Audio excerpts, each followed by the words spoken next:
Our next presenter is Catherine Gomes. She's a PhD candidate in chemical and biomolecular engineering at the University of Pennsylvania. She's working on carbon capture in mine tailings, and there's a whole bunch of stuff I could read, but I won't. I'll just turn it over to you.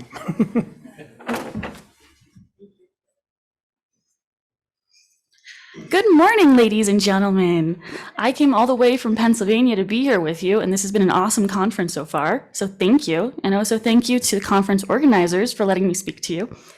My name is Catherine Gomes. I work in chemical engineering at the Clean Energy Conversions Lab at the University of Pennsylvania. And I have a team full of wonderful people who I wish you could also meet who work on this project with me. I represent the University of Pennsylvania, but we are partnered with Community Energy Inc., who is a business entity that is working on commercializing some of the technology that I'm going to be talking about today. So at a very high level, we're talking about putting together mine tailings and CO2 for carbon storage. So some of the benefits of this process include actually using tailings and taking them out of the impoundment. You do not have to dewater your old tailings for our processes, as well as serving as a source of carbon storage, which I'll speak to exactly the magnitude that the world will need in the coming years. So just to spend a moment on carbon emissions and how they are represented in this project. So this is a graph that was originally published by the National Academy of Science and Engineering. It was later adopted by the United Nations, later adopted by the International Panel on Climate Change, and later by even more bodies. This graph is being taken very seriously by different governments and large corporations around the world who are treating it as a map for their own plan to treat their emissions and understand their environmental goals. So some of the major features I'll point out. So the yellow curve at the top is business as usual. So this is the track of carbon emissions that we are expected to take as the world if we do not mitigate. So as you've probably heard in the news, there are climate scientists that say that if we follow this business as usual path, we will exceed 2 degrees of warming, which has some bad consequences. Additionally, the red line, oh, you have it before me. That's good, Kevin. The red line shows the differences in the drastic mitigation that will need to take place to avoid those worst scenarios.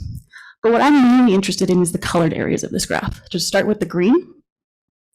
That is emissions that will have to be mitigated via what we call conventional abatement technologies. So this includes the switch to renewable energies and battery-powered equipment, which has already been talked about today and yesterday, but also something called point source capture, which point source capture is the addition of an absorption column or a scrubber on a source of flue gas to separate the CO2 out from an industrial emission source. Additionally, the brown area that you see, those are emitting technologies. And you will note that the brown area does not go to zero. This is because there are some industries that do not currently have decarbonization options. And those industries are often very essential to society, and we do not want them to end. So some examples include agriculture. It's surprisingly hard to find the carbon footprint of a farm and harder to tell them to decarbonize because people have to eat. So no one's telling them to stop that. In addition, concrete and cement making has a very large carbon footprint, responsible for 8% of total global emissions, and we're not going to stop making buildings any sooner. So that is why we have the blue area at the very bottom of the graph, which is carbon removal technologies. So to continue those hard to decarbonize industries that are very integral to society, we're looking to practice carbon removal technologies, which take CO2 directly from the atmosphere and store it there. These technologies include traditional methods of nature-based solutions, including afforestation and reforestation, but also include something called direct air capture, which is an engineered solution that pulls CO2 directly from the atmosphere and gives you a purified stream. Direct air capture facilities currently exist across Switzerland, Iceland, Canada, the UK, and the United States. In addition, I should note on point source capture, the United States Department of Energy recently, as in on Monday, published a commitment to subsidize $2.3 billion in point source funding to help industrial sources decarbonize. And the reason that I bring both point source and direct capture up is because both require a durable carbon storage solution. So both of these technologies are being scaled up across industries and across governments across the world, and both leave you with a canister of purified CO2 and nothing to do with it, which is where carbon storage comes into play. And now my group looks at carbon storage in mine tailings specifically. There are a few other solutions on the table. There's no silver bullet. And I'm going to do my best today to describe what my group does and our approach to mine tailings carbon storage, while also giving you kind of a view of our collaborating labs across the US, Canada, and Europe. Okay. So carbon storage as a whole. So carbon storage by mineralization, there are a few different major types. So on the bottom, my right there, the black one, that's mineralization in the subsurface. So there's CO2, a liquefied CO2 or CO2 in water, so essentially hot sparkling water, is injected in the subsurface of the earth in basaltic formations, generally about 1,000 meters deep, where the CO2 crystallizes and doesn't go back to the atmosphere. The largest CO2 in situ crystallization project in the world is in Iceland, and to date they've been able to store tens of thousands of tons of CO2. Similarly, we have physical insolubility trapping. There, the CO2 is stored about 1,500 meters deep, and instead of crystallizing into the rock, the trap rock creates an impermeable layer that keeps the CO2 underground permanently. Now, both of these methods use underground injection, which has been highly criticized in years, not only because there's kind of a public disinterest in this, people generally do not like injecting things near their home, but also there is risk of seismicity with both of those. And so my group tries to find alternatives to this, and we found one in our mine tailings project. And there we bring CO2 to mine tailings to try and facilitate that CO2 crystallization. So what my group does in general. So I have a supply closet full of mine tailings back in Pennsylvania. You could be in that closet if you are interested. So tailings are weird and they are all different, and we recognize this. So currently we're working with mines from Pennsylvania, Maryland, Vermont, California, and Montana. So we first characterize your material, and I think the presentation before me also said characterization is key, and the same thing rings true for my technology. So there we can measure your tailings ambient reactivity with CO2 to understand how it chemically interacts with the atmosphere. We can understand the inorganic carbon content to see if there was any weathering before it got to our lab, particle size, elemental analysis, mineralogy, and crystallography to understand what we have. And after that characterization, we move into an experimental phase where we can do lab scale trials based off of the pilot technology or the small scale lab technology on how to actually carbonate and optimize the carbonation process. And those lab scale trials are entirely encouraged by a techno-economic analysis, where we take our lab scale technology and understand the costs at scale up. So we only do experiments that would make sense if you were to do them to 10,000 tailings. So we use things like net present value, internal rate of return, CapEx and OpEx to lead with economics in our understanding of this process. And finally, we also do geospatial mapping to try and identify locations for CO2, locations for mine tailings, and other resources that might be useful to our process.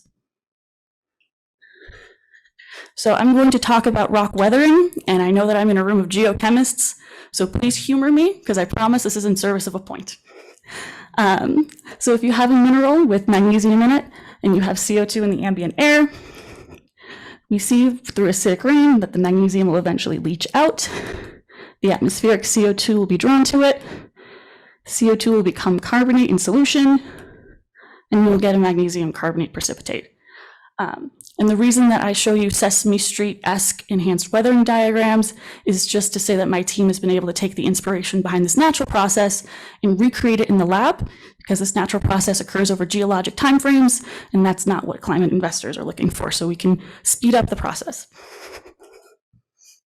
So the opportunity here. So in 1 year, the United States can fill up 38 million swimming pools full of tailings. That's a lot. And I only have about 10 buckets in my closet, so I don't know where the rest are. In ultramafic tailings alone, 1 year can supply 175 megatons of CO2 storage, which is a lot, but it's not all of it. So if you remember that graph I showed you at the beginning, we need 10 gigatons of CO2 storage a year to reach that red line with the best case scenario. That 10 gigatons, we do not have a carbon price in the US or in the world, and I'm not in the place to make a projection on what it could be, but even if you attach a modest carbon price, it's a multi-trillion-dollar market for CO2 removal, movement, and storage. So mine tailing carbonation will not be the only piece, but can play a large role in this upcoming market. And then to speak more specifically to my team's work, we work with tailings that are about 4 to 25% magnesium and calcium by mass. That being said, if your tailings are more or less, doesn't make them better or worse. I've been surprised many a time, because not all tailings are created equal. So these are crystallographic projections from our modeling software. So on my right, there's crystallite and chlorite, which are high in magnesium content, and they are ultramafic rocks, so they do tend to lend their magnesium to this process more easily. And then on the right, we have a northite and orthoclase, which have much more complicated crystallographic structures, being mafic rocks. However, my group has also figured out how to carbonate both types. The second one just requires a little bit more work in process engineering. So now the actual approach and the description of the actual technology. So there are many approaches to mineralization. I explained the underground injection ones earlier. So there's direct carbonation, where you include your mineral feed, whether that be tailings or a pure mineral, and CO2 into kind of a one-pot reaction vessel, and you get out a mixed product. So you get carbonates, but you also get residues left over from the tailings. The good part about this regime is that you have very low capex. It's essentially a one-pot soup. The drawback is you get a mixed product. So if you were hoping to take that material off-site and clear up room in your tailings impoundment, you don't get that benefit. If you're hoping to sell the carbonated product, you do not get that with direct carbonation, but your capex is much, much lower. On indirect carbonation, you feed in your tailings with some kind of an extraction agent. And that agent is designed to leach out magnesium and calcium from the tailing structure into an ionic fluid. That fluid then gets met with CO2, where you produce your carbonated product. So that second method, the indirect carbonation, is compatible with less reactive feedstocks. It also has a higher capex, but you do get a pure product, which produces more of a chance for revenue, which I'll talk about later, where the sources of revenue are in this project, as well as we've also identified that in that ionic liquid, you end up leaching out other elements from the tailings, other precious metals. We've found critical minerals, we've found rare earth elements, and so there's an opportunity to co-recover any material that might be in your tailings while making money from the carbon storage process itself. So types of extraction. So how to actually design an environment that will leach magnesium and calcium out of the tailing structure. There's a lot on the table in research labs. Like I said, this is being looked at in labs across the United States, Canada, Europe, and Asia, and those are just the ones I know about. They're biological agents, so using algae, fungi, and bacteria to conduct that leaching, chemical agents, acids, additives, and heating, and physical methods. So that includes grinding, sieving to use certain size fractions, as well as separations of certain materials from the tailings. My group operates in the middle. We work with chemicals, heating, and different additives. So currently lab scale testing. So this graph has been anonymized just to protect the identities of the mines we're currently working with, but just serves the point that we've been able to get extraction efficiencies above 70% in some of our tailings and even higher in other graphs. And we believe we can push that over 80 and 90% with more process optimization. Similarly, at mild carbonation conditions, so 1 atmosphere of pressure and not much temperature, we reached almost 75% carbonation, and we're optimistic of reaching over 90% in that step 2. So increasing the efficiency of the process to maximize your carbon storage potential and maximize your revenue. There we go. So talking about revenue, there are multiple ways to make money off this process. First one is a tax credit, 45Q. The United States government will pay you money for being able to mineralize CO2. Secondly, right now there is the voluntary carbon market. That is kind of the wild west of carbon right now because it is unregulated, but carbon stored in minerals are going for a premium. For comparison, carbon stored in trees and afforestation makes about $20 per ton of CO2. Minerals make about $250 per ton of CO2. The difference is dramatic, and people understand the value of carbon durably stored in a mineral. It's not going anywhere. A tree might. And then thirdly, there's actually selling that limestone product. So some of the methods on this diagram do not keep the calcium carbonate as calcium carbonate. And to make full advantage of all the different revenue sources, the limestone needs to stay as limestone. So there we see the paint market, which is very niche, the paper filler market, which that is very high value. However, the paper market is expected to decrease over time as people use more iPhones and less notebooks. Aggregate is a very exciting synergy for this process. If you use the calcium carbonate from this process as a carbon negative aggregate for cement and concrete. We decarbonize one of the world's greatest emitting industries, which I mentioned earlier. But also lots of state and local districts across the US are initiating buy clean programs. So forcing government organizations to build buildings and roads with materials that are more environmentally friendly options than the current emitters. So there is a market to be held here. Similarly with concrete and cement, there is no global world leader. There are regional leaders, and that makes it a little bit easier to break into the market. And then how we assess the value of our process to compare to all of those different methods of revenue. So we can put in our experimental results in the characterization of your tailings and include different mine siting details going down to your local zip code and your facility operating conditions to understand what a class 4 estimate for our process would look like, including a carbon benefit analysis, which is useful for the tax credit, an internal rate of return, and a CapEx and OpEx sensitivity analysis. So again, we do science led by economics, trying to do things in our lab that would only make sense at the scale up. And we can do things like this. So this was just a sensitivity analysis for a couple of our feedstocks and understanding how the extraction efficiency step would affect the total CO2 storage. That can also be priced to move the tailings. That could be priced to sell the carbon storage value. And we can do a sensitivity analysis for extraction, carbonation, energy source, price of CO2, reagent recycling, operating parameters, just about anything you could think of for this process.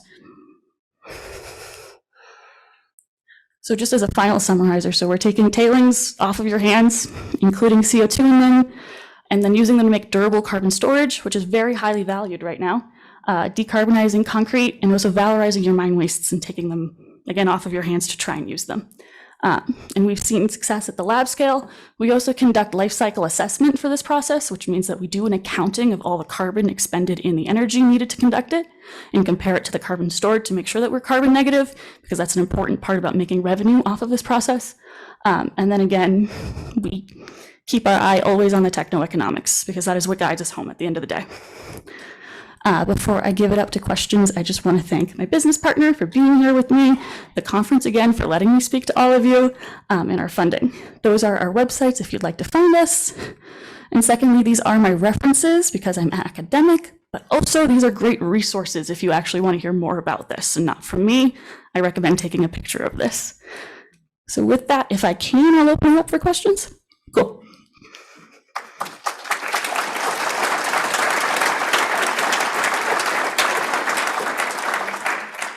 Questions for Catherine?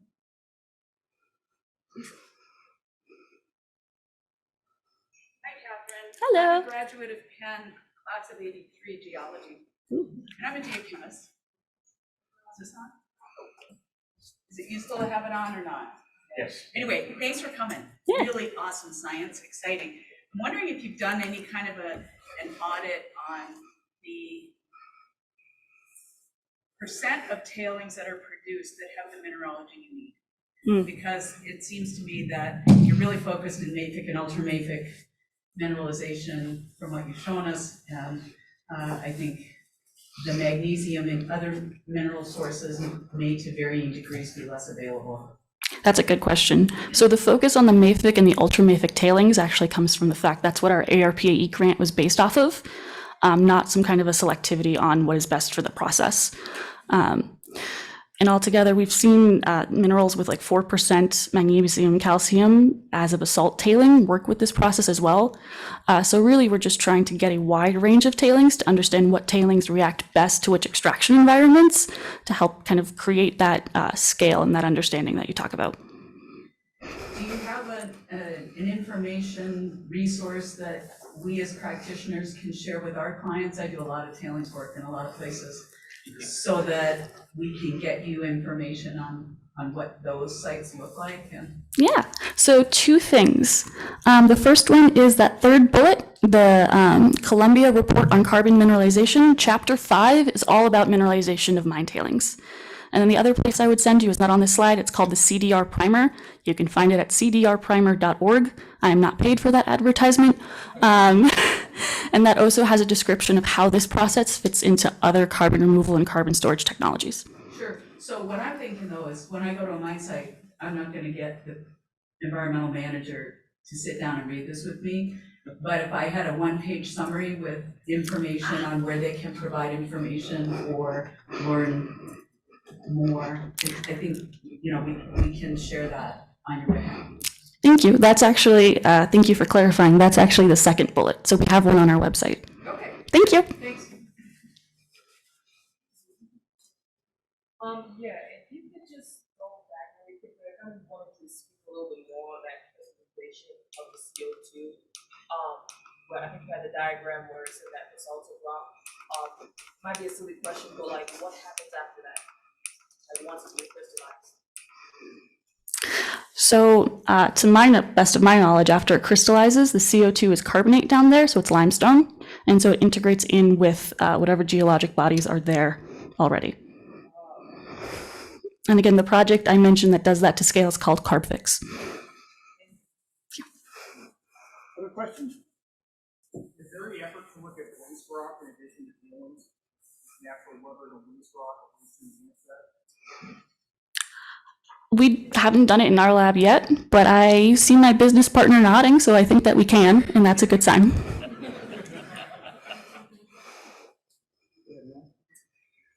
I assume that you're talking mainly at this point of lab studies and so forth. How long do you think it would be before you are actually sticking a pipe in a tailings impoundment or reaching a full-scale application of this? Thank you. So I think my business partner can speak more to that than I can, but I believe they're looking for a pilot scale demonstration within the next few years. I'm getting a nod, so I got that right.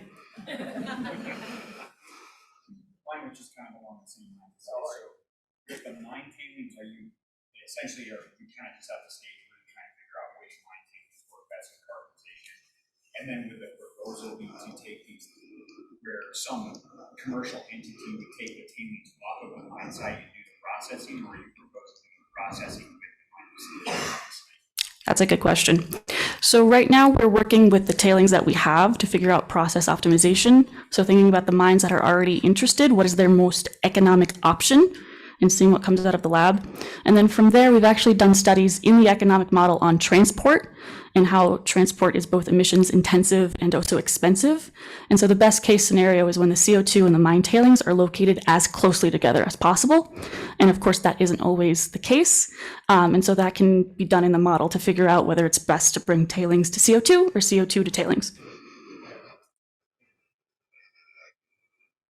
So on the economic analysis, Class 4 estimates are generally pretty low level of definition, wide range of accuracy. And I was wondering what specific conclusions you're making. Are you planning to do a better level of class estimate with Class 3 or lower? Yeah, definitely. So I think the Class 4 estimate right now is just to have a kind of a working understanding of the effect of different conditions on the overall process. But as we start to think about building that pilot and nailing down a site, that will definitely become much more exact. Do you have any buckets of tailings from Montana in your closet? I do, but I could always use more. Thank you. Just talk to Stillwater. Let's run them down. I was just wondering if you're looking at the economics, are you thinking that this process would be incorporated into active location circuit, or would it be the tailings that already exist and we're bringing them to a new facility? Or have you looked at that? Yeah, we've looked at both. I think the best case scenario is intercepting tailings that are already in a pipeline. So getting them while they're in the operation, because there is a cost associated with taking them out of the impoundments. But that being said, we do tests on tailings that have been in impoundments and vintage tailings, and they're also suitable for the work. There's just that added kind of capital and operating expenditure. Any questions? Thanks, Catherine. Thank you all.